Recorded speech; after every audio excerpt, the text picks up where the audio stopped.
السلام علیکم ناظرین، آج ہم ایک ایسی عیسائی لڑکی کی کہانی لے کر آئے ہیں جو کہ ایک مسلمان قاریہ کے بچوں کی دیکھ بھال کرتی تھی اور اس مسلمان قاریہ کے حسن اخلاق سے متاثر ہو کر ایمان لے آئی۔ تو آئیے چلتے ہیں کہانی کی طرف اور اس کی کہانی اسی کی زبانی سنتے ہیں۔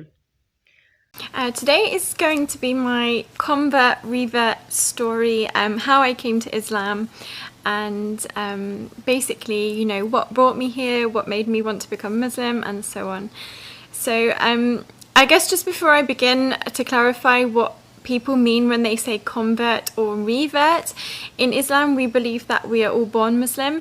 So we're born in onto our fitra, which is sort of our true self. تو آج میں آپ لوگوں کو اپنے مذہب بدل کر اسلام قبول کرنے کی کہانی سنانے والی ہوں۔ آپ اسے کنورٹ کہیے یا ریورٹ، ایک ہی بات ہے، مگر میں ریورٹ کہنا پسند کروں گی کیونکہ ریورٹ کا مطلب ہے کہ آپ پہلے سے مسلمان ہوں اور پھر آپ بھٹک جائیں یا اسلام کو چھوڑ دیں اور اس کے بعد دوبارہ واپس اسلام میں آ جائیں۔ اور ہم مسلمانوں کا عقیدہ ہے کہ ہر بچہ پیدائشی طور پر مسلمان ہی ہوتا ہے، مگر اس کے ماں باپ عیسائی، یہودی، ہندو یا ملحد ہوتے ہیں اور وہ بچے کو اپنے جیسا بنا دیتے ہیں۔ اس لیے کسی بھی دھرم کا انسان جب اسلام قبول کرتا ہے تو وہ ریورٹ اس لیے کہلاتا ہے کیونکہ وہ واپس اسی مذہب کی طرف لوٹ جاتا ہے جس مذہب پر وہ پیدا ہوا تھا، یعنی اسلام۔ اور کنورٹ کا مطلب ہے کہ آپ کبھی مسلمان تھے ہی نہیں بلکہ آپ کسی اور دھرم سے اسلام کی طرف آئے ہیں۔ اس لیے آپ مجھے کنورٹ کہیے یا ریورٹ، دونوں اعتبار سے مطلب میں بہت زیادہ فرق نہیں ہے، مگر میں اپنے لیے لفظ ریورٹ ہی استعمال کروں گی۔ میری کہانی دراصل میرے اپنے ذاتی تجربات ہیں کہ مجھے کن چیزوں نے متاثر کیا اور میرے اسلام کے بارے میں کیا نظریات ہیں۔ لازمی نہیں کہ ہر ویڈیو دیکھنے والا مجھ سے متفق ہو۔ میں ایک بے دین ماں باپ کے گھر پیدا ہوئی، اس لیے مجھے گھر سے مذہب کے بارے میں کوئی تعلیم نہیں ملی تھی۔ اسی طرح اسکول میں بھی میں نے مذہبی کلاسز کو جوائن نہیں کیا تھا، اس لیے میرے دل میں مذہب یا خدا کے بارے میں پہلی مرتبہ سوچ 6 سال کی عمر میں پیدا ہوئی، جب میں اپنے ارد گرد معاشرے میں اکثر دیکھتی کہ لوگ اپنی باتوں میں خدا کا نام بار بار لیتے ہیں۔ او گاڈ ایسا ہو جائے، او گاڈ میری دعا قبول کر لیجئے، اسی طرح کے جملے بولے جاتے ہیں۔ تو میرے دل میں تجسس پیدا ہوا کہ یہ گاڈ ہے کون؟ میں اسکول میں اپنی ٹیچر کے پاس گئی اور ان سے پوچھا کہ گاڈ کون ہے؟ انہوں نے مجھے یہ کہہ کر ٹال دیا کہ تم ابھی اس سوال کے جواب کے لیے بہت چھوٹی ہو، جب تم بڑی ہوگی تو تمہیں سمجھ آ جائے گی۔ میرے لیے اس سوال کو ایسے ٹال دینا حیران کن تھا، کیونکہ میرے ماں باپ نے ہمیشہ میرے سوال پوچھنے کے عمل کی حوصلہ افزائی کی تھی، اور وہ یہی کہتے تھے کہ سوال پوچھنا انسان کی نالج کو بڑھاتا ہے۔ اس کے علاوہ جب میں 10-11 سال کی تھی تو مجھے یاد ہے اکثر رات کے کھانے کے وقت میری چھوٹی بہن ایسے ہی سوال پوچھتی تھی کہ ہم کون ہیں؟ ہم اس دنیا میں کیوں ہیں؟ ہماری زندگی کا مقصد کیا ہے؟ اور میرے پاس اس کے سوالوں کے جواب نہیں ہوتے تھے۔ میں یہی کہہ دیتی تھی کہ کل اسکول میں جا کر ٹیچر سے پوچھ لینا۔ بس بچپن کی مذہب یا خدا کے بارے میں یہی یاد میرے دل میں تھی۔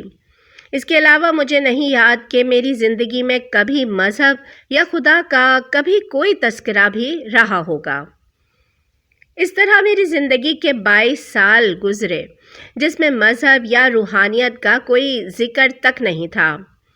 جب میں بڑی بھی ہو گئی تو بھی میری دلچسپی کبھی مذہب میں نہیں تھی کہ میں اپنے طور پر مختلف مذاہب کو پڑھوں یا ان کے بارے میں کوئی معلومات جمع کروں۔ نہیں، میری ایسی کوئی سوچ نہیں تھی۔ ہاں، البتہ میں زندگی گزارنے کے مختلف طریقوں کے بارے میں ضرور پڑھتی تھی کہ زندگی گزارنے کا بہترین طریقہ کون سا ہے۔ میں کہانی کو جلدی آگے بڑھاتی ہوں اور آپ کو بتاتی ہوں کہ جب میں 22 سال کی ہوئی تو میں اپنے بھائی کے ساتھ برسٹل میں رہ رہی تھی۔ اس وقت میرا بھائی یونیورسٹی میں تعلیم حاصل کر رہا تھا اور میں ایک کمپنی میں ملازمت کر رہی تھی۔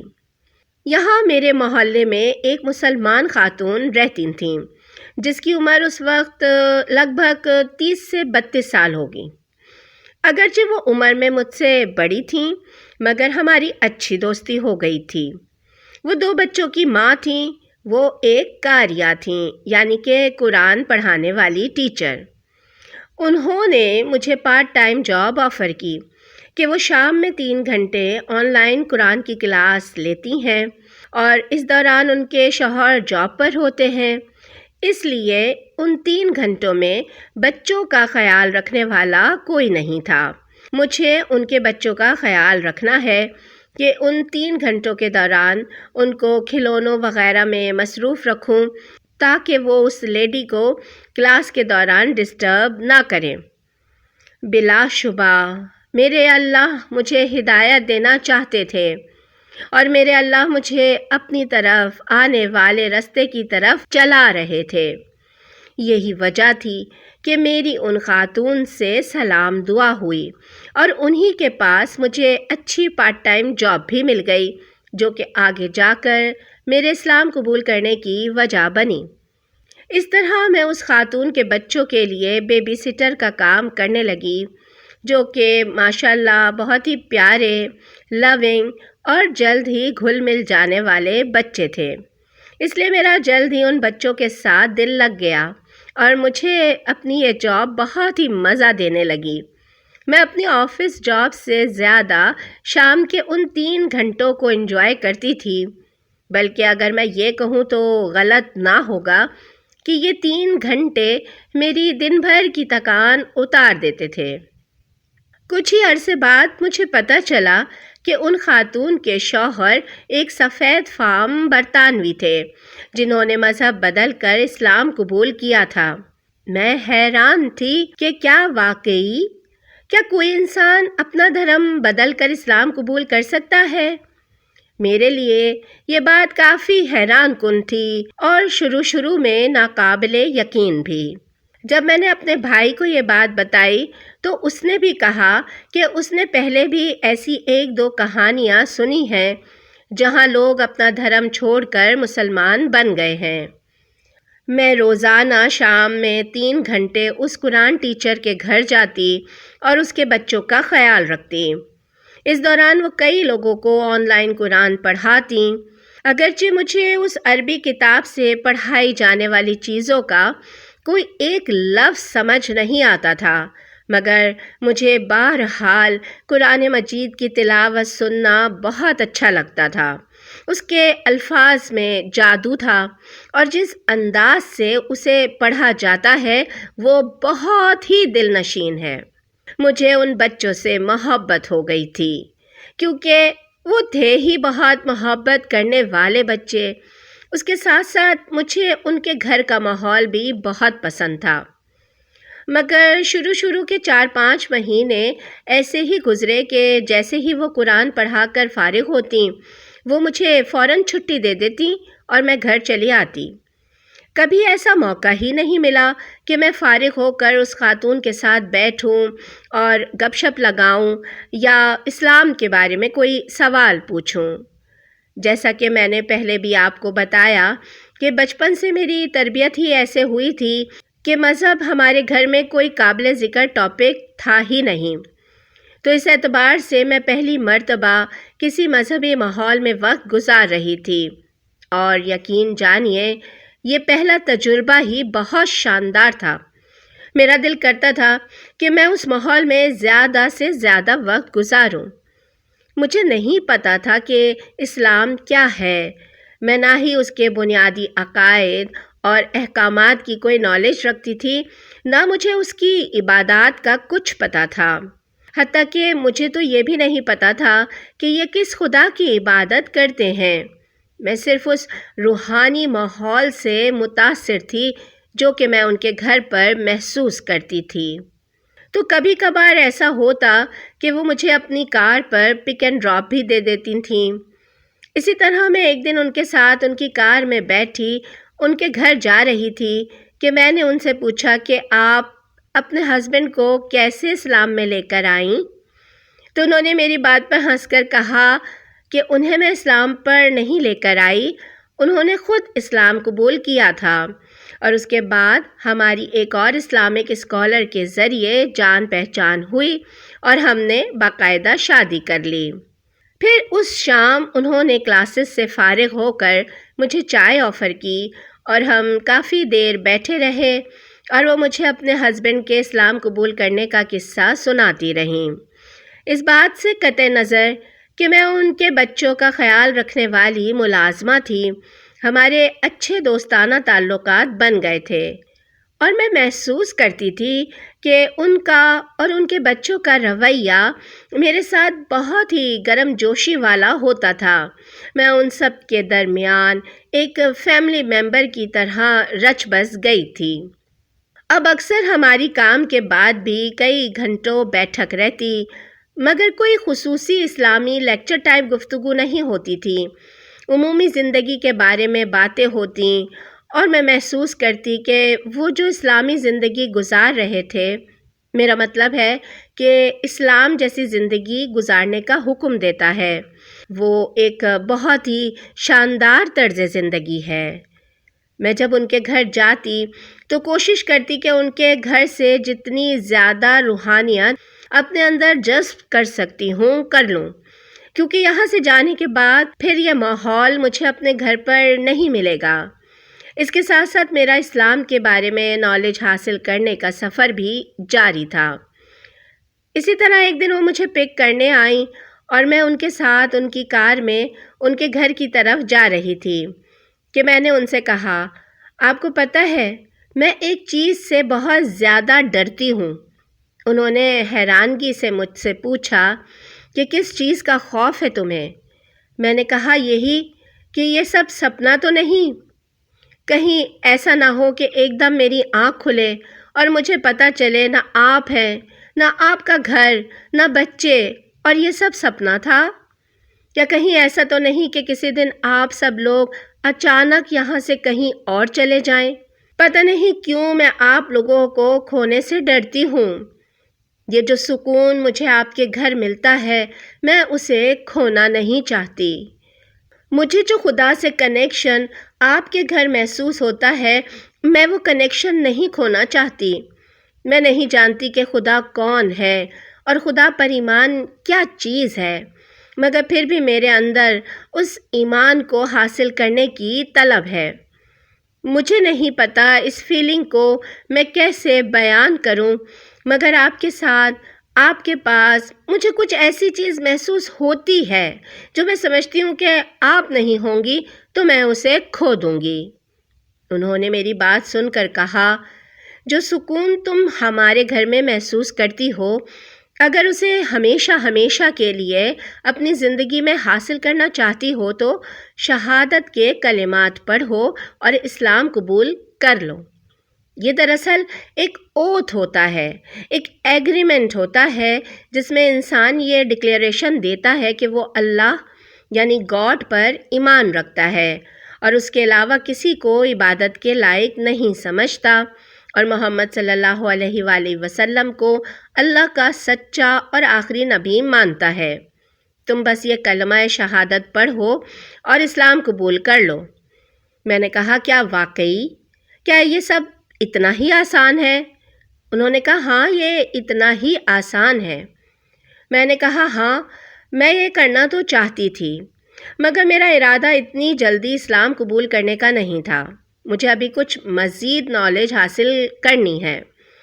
انہوں نے مجھے سمجھایا کہ موت کا کوئی وقت متعین نہیں ہے، یہاں تک کہ ہمیں یہ بھی نہیں پتا کہ یہ گاڑی بھی اپنی منزل تک پہنچے گی یا نہیں۔ کیا تم ایسی کسی حادثاتی موت کی صورت میں بغیر ایمان دنیا سے جانا چاہتی ہو؟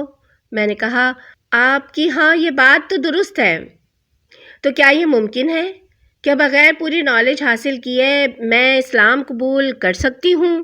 وہ بولی ہاں بالکل ممکن ہے۔ پھر جب ہم گھر پہنچے تو انہوں نے مجھے بتایا کہ اسلام کے 5 بنیادی ارکان کون سے ہیں۔ انہوں نے بتایا کہ اسلام میں بنیادی ایمانی تقاضے کیا ہیں: اللہ پر ایمان، انبیاء علیہ السلام پر ایمان، آسمانی کتابوں پر ایمان، فرشتوں پر ایمان، جنت جہنم پر ایمان اور مرنے کے بعد والی زندگی پر ایمان۔ اس کے بعد انہوں نے کنفرم کیا کہ کیا تم واقعی دل سے ان چیزوں پر ایمان لاتی ہو؟ میں نے کہا ہاں میں ایمان لاتی ہوں۔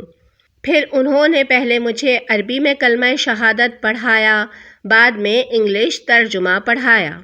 اس کے بعد میں نے خود اپنے الفاظ میں اسے 2-3 بار دہرایا۔ وہ بہت ہی جذباتی منظر تھا۔ اس دوران میں بھی جذباتی ہو کر رو رہی تھی اور وہ بھی رو رہی تھیں۔ اس وقت تک مجھے اسلام کی بہت زیادہ نالج نہیں تھی، نہ مجھے پتہ تھا کہ نماز کیا ہوتی ہے، نماز کیسے پڑھتے ہیں، حجاب کیا ہے، قرآن کیسے پڑھتے ہیں، اللہ تعالیٰ کی صفات کیا ہیں، کیا چیزیں اللہ کے ساتھ شرک ہیں، اور ایسی ہی بہت ساری جانکاری تھی جو میں نے اسلام قبول کرنے کے بعد حاصل کی۔ میں نے اسلام قبول کرنے کے فوراً بعد اپنے بہن بھائیوں اور ماں باپ کو نہیں بتایا تھا، بلکہ کسی کو بھی بتانے کی ہمت نہیں تھی۔ سچ پوچھئے تو میں اسلام قبول کرنے کے بعد بھی کئی مہینے تک ڈاواڈول رہی تھی۔ میں 2 سوچوں کے درمیان میں تھی۔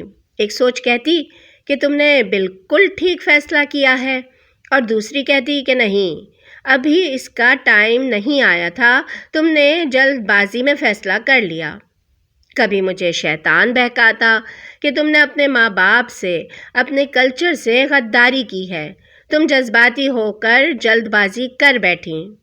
اسی طرح کی سوچوں نے مجھے کئی مہینے پریشان رکھا، مگر الحمدللہ میرے اللہ نے ان منفی سوچوں کو غالب نہیں ہونے دیا، اور خدا کے فضل سے میں ایمان پر اور اسلام پر قائم رہی۔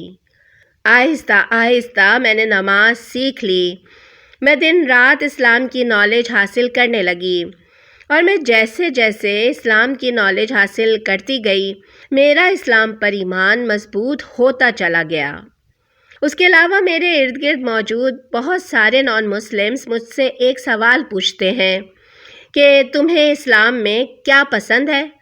تو میں اسی سوال کا جواب دے کر یہاں اپنی ویڈیو ختم کروں گی کہ ویسے تو مجھے اسلام میں سب کچھ ہی پسند ہے، اور یہ لسٹ بہت طویل ہے، مگر یہاں میں سب سے ٹاپ پر جو ایک وجہ ہے وہ بیان کر دیتی ہوں۔ وہ یہ کہ اسلام میں میرا ہر کام، میرا ہر ظاہری و باطنی معاملہ ڈائریکٹ میرے اور اللہ کے درمیان ہے۔ میں نماز پڑھتی ہوں تو ڈائریکٹ اللہ سے باتیں کرتی ہوں، ہمارے درمیان کوئی نہیں۔ میں قرآن پڑھتی ہوں، مجھے لگتا ہے اللہ مجھ سے باتیں کر رہا ہے۔ میں روزہ رکھتی ہوں، میرے اور اللہ کے درمیان ہے۔ لوگوں کو کیا پتا کہ میں چوری چھپے گھر میں کھا رہی ہوں یا میں بھوکی ہوں؟ اسی طرح آپ گناہ کر لیں تو اکیلے میں اللہ سے ڈائریکٹ معافی مانگیں، وہ معاف کر دیں گے۔ اسلام سارے کا سارا ڈائریکٹ اللہ اور بندے کے درمیان ہے، اور اسلام کی یہی وہ خاص بات ہے جو مجھے سب سے زیادہ پسند ہے۔ جی تو ناظرین، یہ تھی آج کی ویڈیو۔ میں امید کرتی ہوں کہ آپ کو پسند آئی ہوگی۔ انشاءاللہ تعالی کل ملیں گے پھر کسی نئی ویڈیو کے ساتھ، تب تک کے لیے اجازت، اللہ نگہبان۔